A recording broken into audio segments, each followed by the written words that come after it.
Nous allons commencer par énumérer les fleurs que nous allons utiliser. Il y aura en premier lieu des callas, 5 callas orange, 6 craspedia, 5 roses saumonées et des fruits du lotus. Et il y en a 5. Ensuite, il y aura de l'aspidistra. Je prendrai 5 feuilles. Le pandanus qui finalement ne me servira pas. Un petit couteau. Un sécateur. Une petite agrafeuse. Et un pain de mousse avec son socle. Et un lustrant pour feuillage exotique. Pardon. Donc là, je lustre. Et je commence à piquer. Alors je commence toujours par les extrémités pour vraiment me donner la largeur la longueur de ma composition. Donc je pique sur les côtés, comme ça j'ai ma largeur. Ensuite là je roule un petit peu ma feuille pour pouvoir donner une forme un peu plus arrondie à ma composition. Donc cette feuille ira au milieu du pain de mousse. Elle marquera un peu le foyer. Je mettrai de l'anthurium sur les côtés parce que je trouve que c'est des feuilles magnifiques. Regardez vous-même. C'est beau. Et je les pique sur les côtés. Donc ça cache la mousse et ça le fait bien joliment. J'en mets un peu des deux côtés en équilibre asymétrique. Et une dernière feuille d'aspidistra. Les feuilles d'aspidistra sont vraiment conseillées pour les centres de table allongés. Elles gardent vraiment cette forme allongée et c'est bien. Donc voilà ce que ça donne. C'est très simple, hein, je me suis pas trop foulée, on va dire. Alors, je commence par piquer ma base. Donc ça, ce sera mon point focal. Hein. Ce sera les roses saumonées. Je le mets en centre de composition. Comme ça, c'est ce qu'on verra le plus. Ensuite, je pique le lotus. Je garde toujours cette idée d'asymétrie, hein. Cette idée de règle d'or, comme je vous ai expliqué dans la composition de fleurs exotiques. Toujours 3 points qui sont en concurrence l'un envers l'autre. Et pareil pour les roses. 3 points.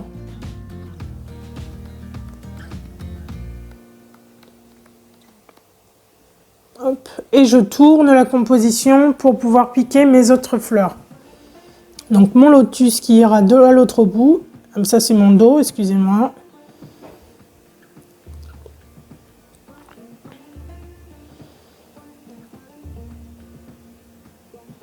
Et les callas maintenant. Donc ceux-là, les callas vont me servir pour me donner un mouvement. Pour donner un mouvement à la composition. Donc je les piquerai surtout en extrémité.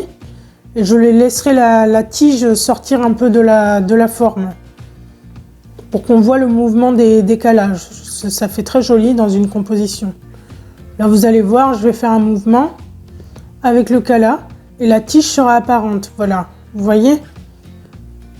Et ça donne tout de suite quelque chose d'un peu plus graphique, c'est très joli.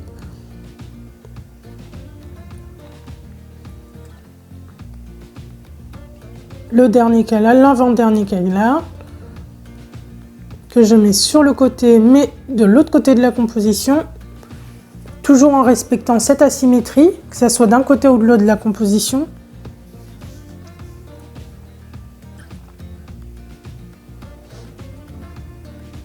Et je pique bien dans la mousse. La difficulté avec les callas, c'est que leur tige est molle. Donc il faut souvent piquer d'abord avec une tige plus dure.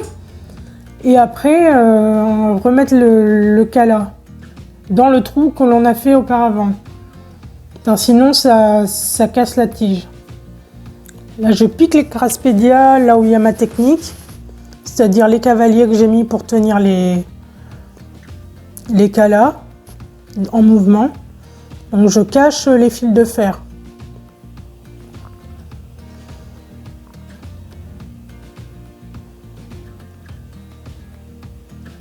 Hop, et voilà. Et ça donne un petit peu de lumière, ce jaune là. Ce jaune un petit peu soleil. Entre le moutarde et le soleil, on va dire. Et ça me bloque les feuilles aussi. Le Craspedia, vu que la tige est bien dure, ça me bloque les feuilles dans une position. Dans la position, parce que ça a tendance à bouger un petit peu.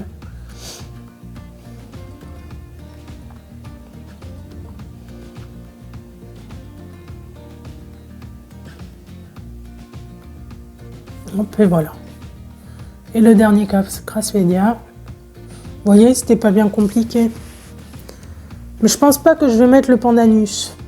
Parce que c'est la grande feuille que je vous ai montré tout à l'heure.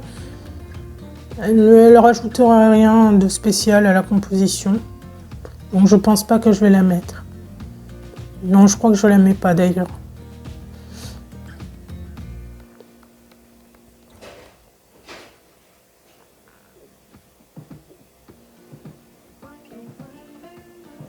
Voilà, j'ajuste un peu.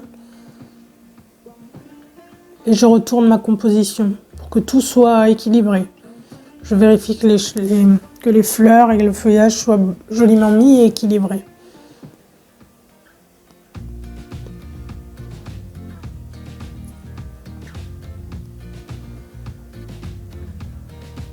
Là, je m'interrogeais où je vais mettre cette dernière fleur de lotus.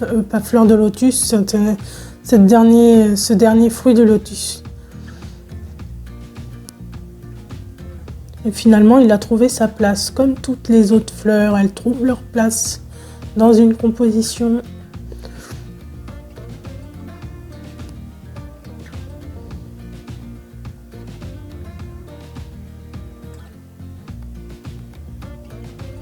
Donc voilà, j'ajuste un peu. Faut toujours penser à ajuster sa compo.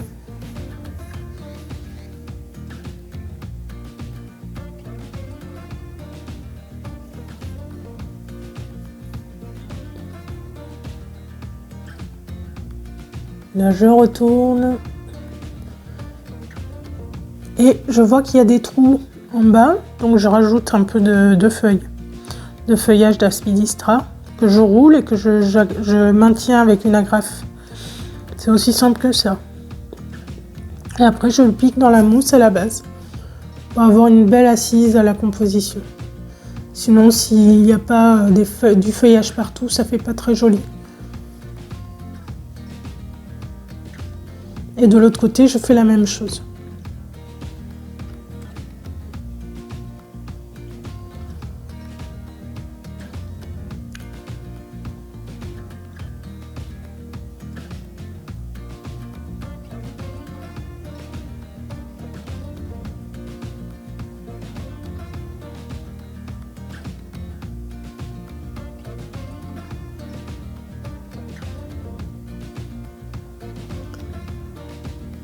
Donc je prends un peu de recul, je retourne la composition.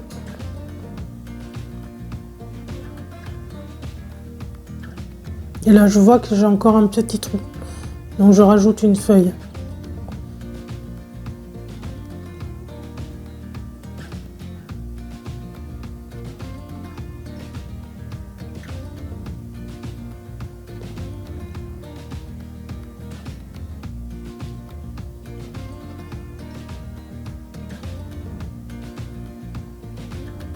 On aurait pu mettre du feuillage qui sort un peu de la forme, mais je trouve que les choses simples sont souvent les meilleures. Et voilà. J'espère que vous avez apprécié ce tuto. N'hésitez pas à vous abonner en cliquant sur l'icône s'abonner juste en bas de cette vidéo à la droite et sur la petite cloche qui est associée pour rien rater de mes tutos. Je vous dis à bientôt et fleuristiquement.